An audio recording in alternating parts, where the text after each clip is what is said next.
Cool. So my name is Rinzler. And my name is Karsten Sierra, and we were both working on the coastal mapping project with Erin Trochim as our mentor this summer. So I'll go quickly over the big picture of what this project is. Okay, the purpose. This project's purpose is to provide access to high quality coastal data to community members, researchers, and decision makers. So Alaska has the most U.S. coastline of any state, yet it's the least mapped. As you can see on the map on the left, the red is what is unmapped of the Alaska coastline.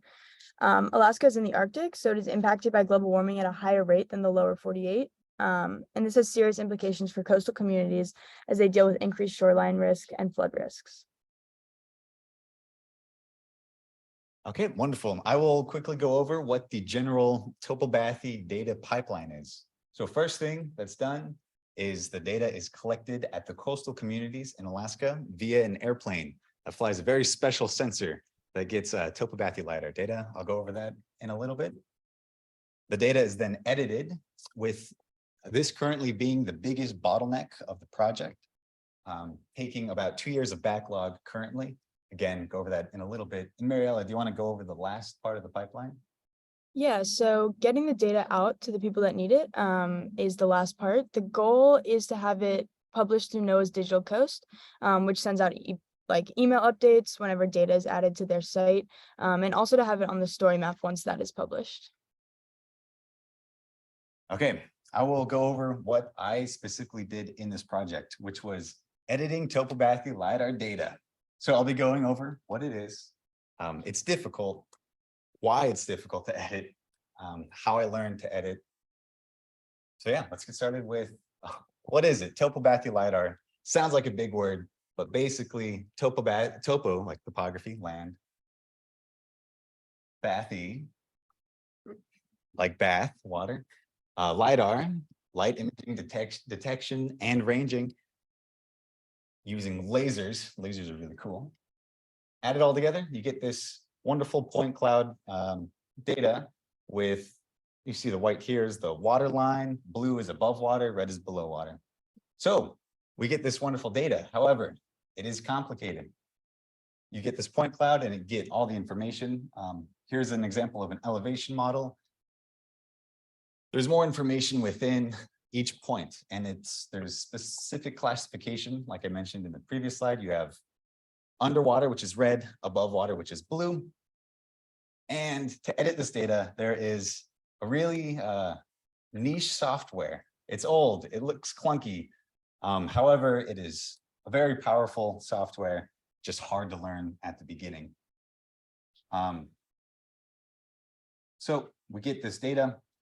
Most of it has been processed via software algorithms and classifying the blue and red, what's above water, what's below water. However, that does the bulk of the work. We need humans to go in and physically tell the system what is above water, what's below water, because it's not right 100% of the time. We have to edit out any sediments in the water that affect the scanning. We also have to edit out birds and ice that can mess with the data, and we're mainly interested in just the land above and below water. All of these factors take time. These are the reasons why we have 2 years of backlog data, and data that is collected this summer needs to be used by the communities now. So one of the things we're trying to do is make this process quicker.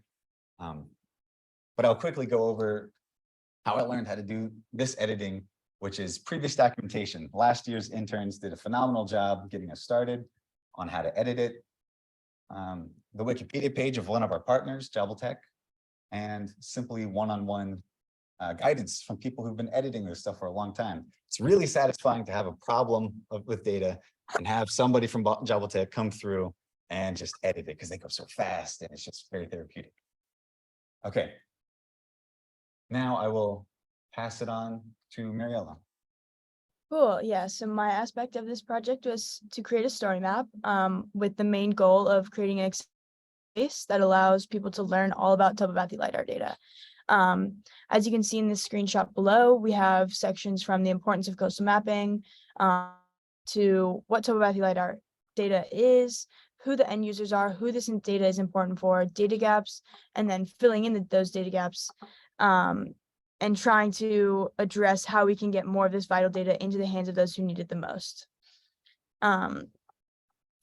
So one map that I created shows where this data is existing, where the data was flown from JobTech, one of our partners.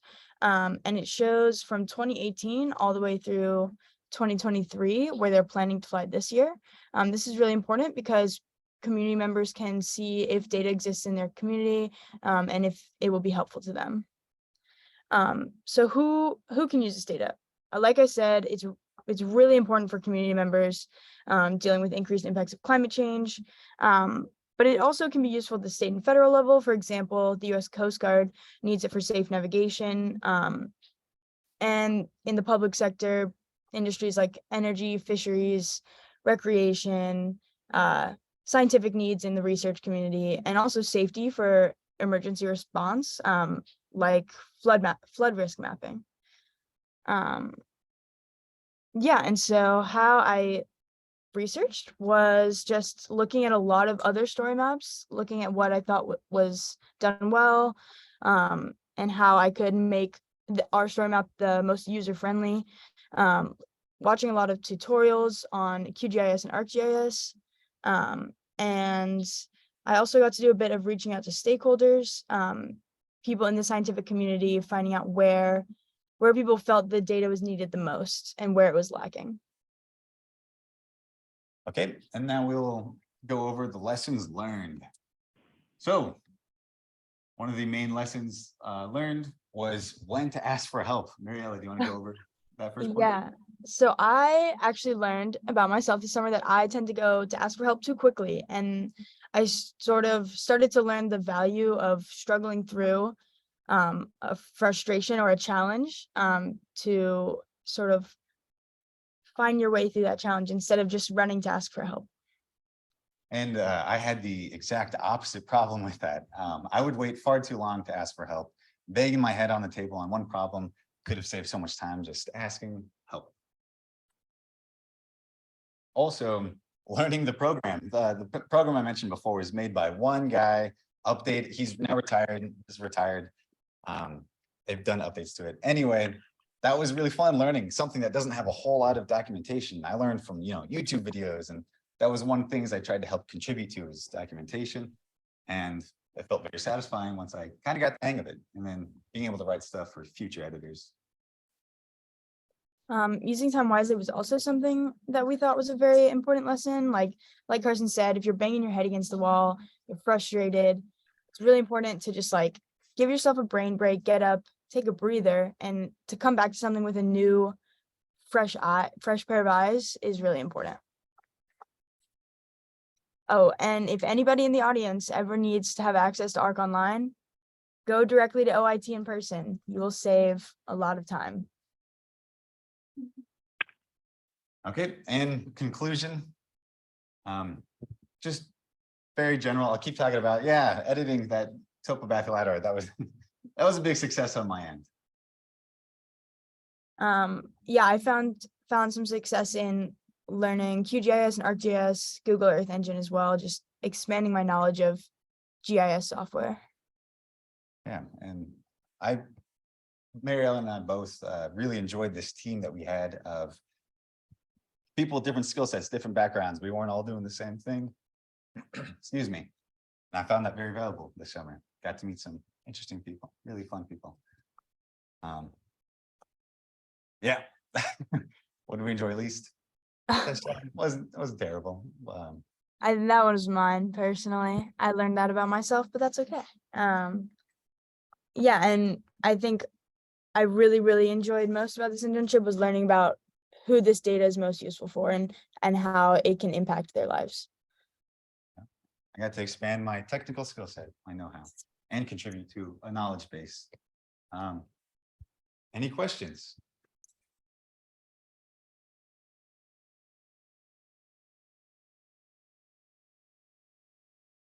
You said that you had to filter out birds in the process. Can you go more about Sure thing. So the question was about the birds in the data that we're editing. So in the point cloud data, we see birds as just floating blobs of points. And so we have to go through and find like, oh, there's a missing part of the land and it's way up there. So we just delete it. We have to circle it, delete it.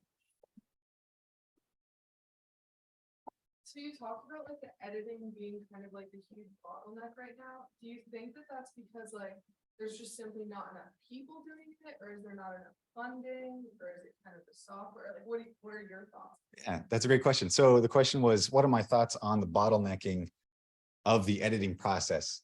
I believe the data is just so massive and detailed that there are currently dozens of editors who know how to do this data. There's currently a team of 4 of us here, I think 5 of us on campus working on that data. The biggest bottleneck is just size and people, training people to get on that. And there's aspects in this project that want to implement machine learning so it gets quicker, but we need good models first edited by people. So it's really just getting that first part through and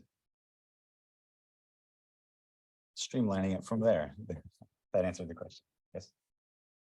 Oh, okay. Oh, well, we have one online. Do you want to ask Annalise to unmute and ask her? Oh, question? yes, Annalise, could you unmute so I can hear your question? Hello. Hello.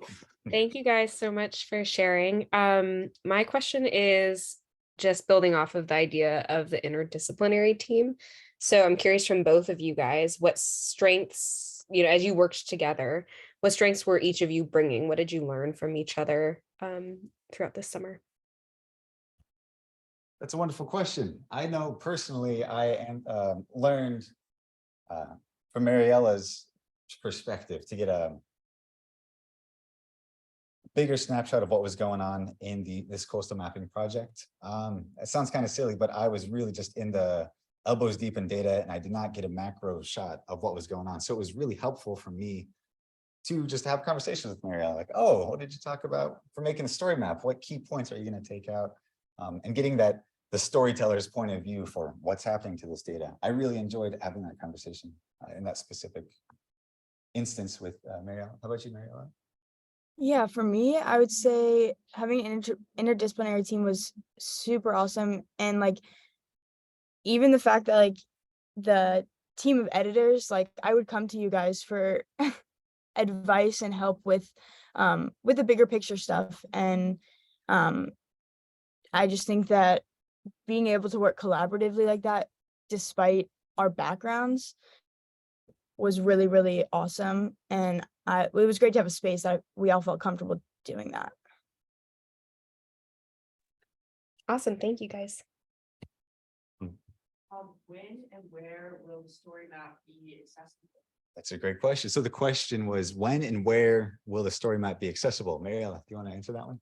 Yeah, so the story map will be published in October. It just sort of gets, it's like sort of like a website, so it gets published to the internet. And I'm not sure at the moment how we will publicize that, but it'll be out in October. So I think that's all the questions we have time for, but please reach out if you have more questions. Great job, you guys. Thank you. Thank you very much.